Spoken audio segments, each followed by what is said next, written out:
What's up, guys? Just finished my session, and I'm actually really happy about it for some weird reasons. I bought in for 140, definitely less than what I have been buying in for, but I'm taking the bankroll management rules kind of like a lot more seriously. A kind of good rule to be buying in for is you never buy in for anything more than 5%. Like that's the max. But your buy-in should be ranging anywhere. I mean, unless you have so much fucking money where, I mean, 1%, it's just like you just totally own the game. But let's say you're you're coming up in stakes and you're trying to afford games. You should be buying in for between 1 to 3% of your bankroll, and only when you start that 1 or 3% can go beyond the game's max of your playing, then you start to switch up to a higher limit. That's if you want. Anyway, I don't want to fucking go into this. Listen. I'm doing my bankroll challenge, and I've been abiding by my 2 to 3% rule, and the 140 kind of fell within that category, right? Okay, glad we're on the same page. And yeah, I played for around 2 hours, maybe like 2.5 hours, and just really disciplined play. Just rags every hand. I had one hand with pocket queens. I got one caller and then a fold on the flop, so just ran pretty bad, and just some other menial hands in between that don't really matter. But the thing that I want to take away from this session is that I didn't come into this session thinking to myself oh, I'm gonna make a shitload of money, I'm gonna do this, I'm gonna do that. I kind of let variance just kind of take its course, and I let my card deadness take its course. And I'm not really known to do that. I'm known to if something's not happening within the first hour, I'm raising with fucking trash, and I'm just donking off money, and then I just go into a hole, and then I start playing like shit, and I just ended up losing my whole entire bankroll. I played as good as I possibly can with the cards I was dealt, and I lost $14, and I am extremely proud. I'm extremely proud of myself that I only lost $14, because if you have the mind that I kind of have, that kind of compulsive gambling mind, and you can actually just sit back, relax, and just know there's gonna be another day. That's a big step for me. That's a really big step for me, and that's part of the theory that I talk about. You can know the mathematics of poker down to a T. You can know GTO. You can know all its principles. But if you don't adhere to, just basic bankroll strategies and kind of playing against your own tendencies, you're never gonna make it as a professional player. And I haven't once reached into my bigger roll to support the one I'm at right now. I never did any of that. I think I did donk off a lot of the roll that I'm working with right now, which I kind of wanted to deep reach in my bigger roll to replenish it, just to be oh, that never happened. But no, I'm trying to keep the vlog honest. I fucked up. So yeah, today is just a perfect example of, even though I didn't win, that my mind is in the right place. I'm not making bad decisions, and that's the only thing I care about at the end of the day, is making bad decisions or not.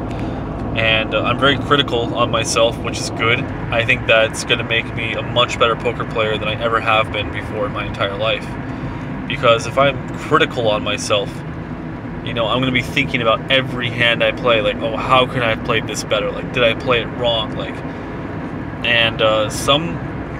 There's a great deal of information out there that I can possibly go on, but things oh, I had ace queen and it was a jack high flop, and I should have, and it was there was 45 in the middle, 42 actually after the rake, and then someone bet 25. Should I call there with only another 50 or so big blinds?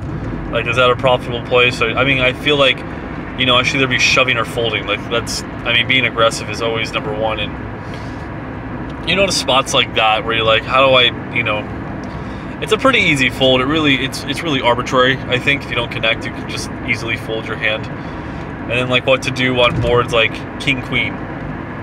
If I were to have ace queen, like that's just kind of instinct. You kind of learn that over time. I already know how to really deal with that, but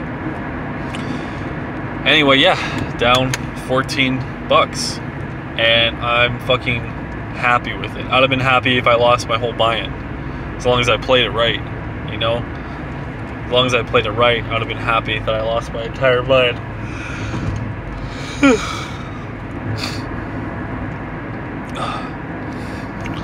Sorry, I'm a little tired. I have been sleeping the best lately, and I kind of just wanted to burn a few more energy before I, you know, got home. I sleep during the day. Tomorrow I'll wake up fresh. I had a really long night the other night, and then I had to wake up early today to head up north to visit my parents to watch the Super Bowl with them. I don't even know who fucking won.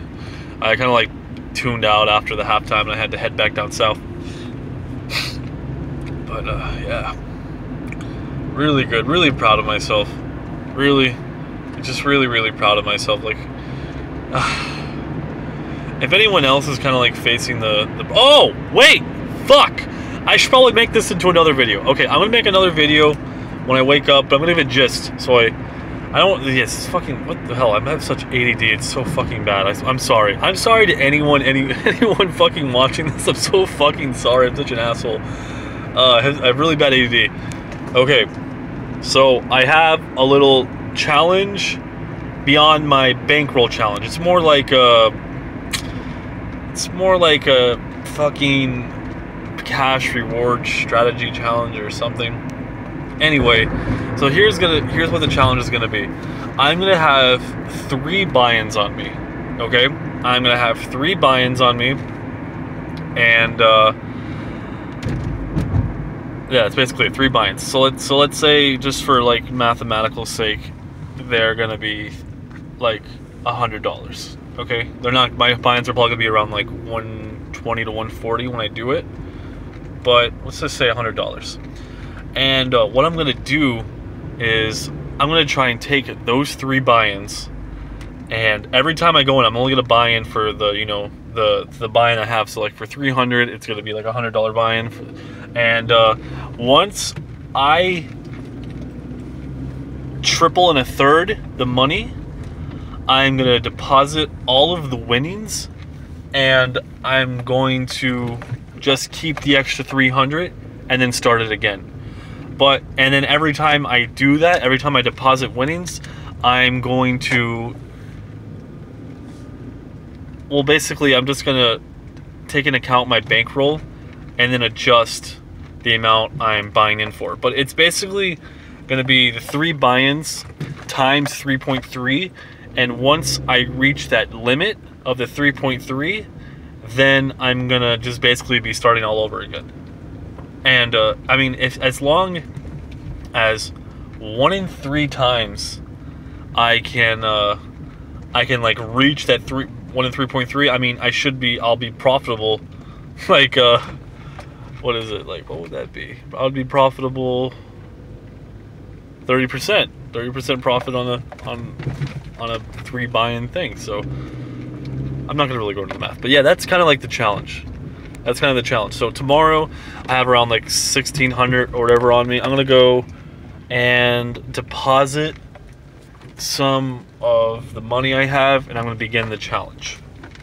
Yeah, so that sounds like a fun thing to do, you know? And it's smart too. You're not carrying all that fucking cash.